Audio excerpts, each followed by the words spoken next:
저는 고등학교 1학년 때까지 특목고가 아닌 일반 고등학교에서 중위권이었다가 스카이 학부, 스카이 로스쿨, 미국 탑티어 로스쿨 거쳐서 지금은 변호사로 더 열심히 성장하고 있습니다. 상대적으로 늦게 공부를 시작했기 때문에 공부 효율을 높이는 것에 온 힘을 쏟았습니다.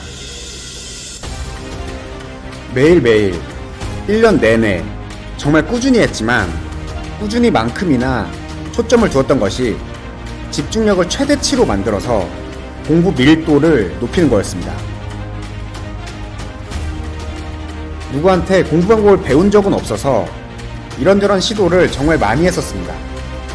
그 과정에서 수많은 시행착오를 겪었고, 그렇게 해서 저 나름대로 정착했었던 공부 밀도를 최대한으로 높이는 방법, 고등학교 내신, 수능, 학부 성적, 로스쿨 입시, 로스쿨 성적, 변호사 시험, 이 모든 것에서 모두 좋은 결과를 얻게 해준 폭발적으로 집중하는 방법에 대해서 이야기해보려고 합니다. 이야기 편의상 단호한 어조로 말씀드리겠지만 이렇게 한 사람도 있구나, 이 정도의 느낌으로 참고해주시면 감사하겠습니다. 그럼 바로 들어가 보겠습니다. 첫 번째로 생활을 최대한 단순화하고 루틴화해야 됩니다. 보디빌더 분들은 다이어트 할 때 식단을 완전히 클린하게 먹습니다. 닭가슴살, 생선, 지방 적은 소고기, 야채, 클린한 탄수화물, 이런 식으로 먹고 염분도 과도하지 않도록 조절하는 경우가 많습니다. 자극적인 음식은 일절 입에 대지 않고 특히 정상급 보디빌더 분들일수록 더더욱 절제합니다. 제가 보디빌딩 전문가는 아니지만 자극적인 음식이나 치팅 음식을 한 번쯤 먹는다고 몸 상태가 엄청나게 바뀌고 그 한 번으로 다이어트 상태에 치명적이지는 않은 것으로 알고 있습니다. 정상급 보디빌더 분들이 다이어트 시즌에 자극적인 음식을 입에도 대지 않는 가장 중요한 이유는 한번 그런 걸 먹는 순간 입과 몸이 그런 음식을 계속해서 엄청나게 찾게 되고, 그래서 그 후에 절제하는 게 몇 배는 더 힘들어지기 때문입니다.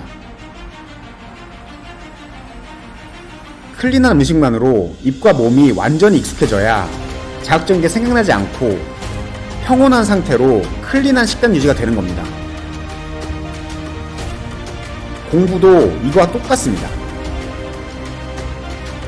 수험 기간에는 공부 이외에 모든 걸 내 생활에서 없애야 합니다.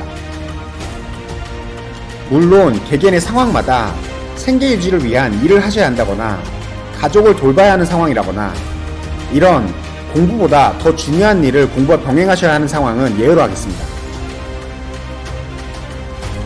다시 이야기로 돌아와서 공부와 다른 무언가를 병행하면서 스스로의 자제력을 통해서 공부에 집중하려고 하면 안 됩니다. 그런 자제하려는 노력 자체가 정신력을 소모시키고 이미 집중력을 흐트러뜨립니다. 자제할 필요가 없이 그냥 머릿속에 공부만 있도록 생활 전체를 세팅해야 됩니다. 새벽 5시에 일어나서 집에서 공부 2시간 하고, 아침 먹고, 오전 수업 듣고, 점심 먹고, 오후 수업 듣고, 저녁 먹고, 도서관이나 독서실에서 저녁 공부하고, 집에 와서 자는, 여기에 운동 정도만 각자 패턴에 맞는 시간대에 추가해주는 이런 지극히 단순한 생활을 해야 됩니다. 이게 처음에는 힘들고 지루하고 재미없게 느껴질지 모르지만 이걸 참고 익숙해져야 공부에 진정한 즐거움을 느낄 수 있습니다. 탄산음료를 매일 먹는 사람은 물의 은은한 진정한 깊은 맛을 잘 느끼지 못합니다. 공부하다가 친구 만나서 술도 한 번씩 마시고 야구장도 가끔 가고 게임도 좀 하고, 이렇게 하면 그런 것들이 주는 강한 자극들 때문에 물처럼 은은한 공부의 즐거움을 느낄 수가 없습니다. 책을 읽고 문제 풀면서 적용하고 그렇게 실력이 늘고, 무엇보다 몰랐던 걸 이해하고 알아가는 공부의 즐거움은 굉장히 은은하면서도 깊어서 다른 순간적이고 얕은 도파민적인 자극이 생활 속에 같이 있으면 느낄 수가 없습니다. 공부할 때 휴대폰이나 소셜미디어를 멀리해야 하는 이유도 같은 맥락입니다. 정도의 차이는 있지만 결국 휴대폰이나 소셜미디어도 순간적인 도파민적인 자극에 가깝습니다. 둘 다 공부할 때는 최대한 안 보는 게 좋고, 특히 하루 중 최대한 몰입해서 공부하는 걸로 정해둔 시간에는 아예 보지 않아야 합니다. 이렇게 공부 이외의 자극을 최대한 없애고 생활을 단순화할 때 머릿속에서 자연스럽게 공부 이외의 것들에 대한 생각이 최소화되고 은은하고 깊은 공부의 즐거움을 느끼게 됩니다.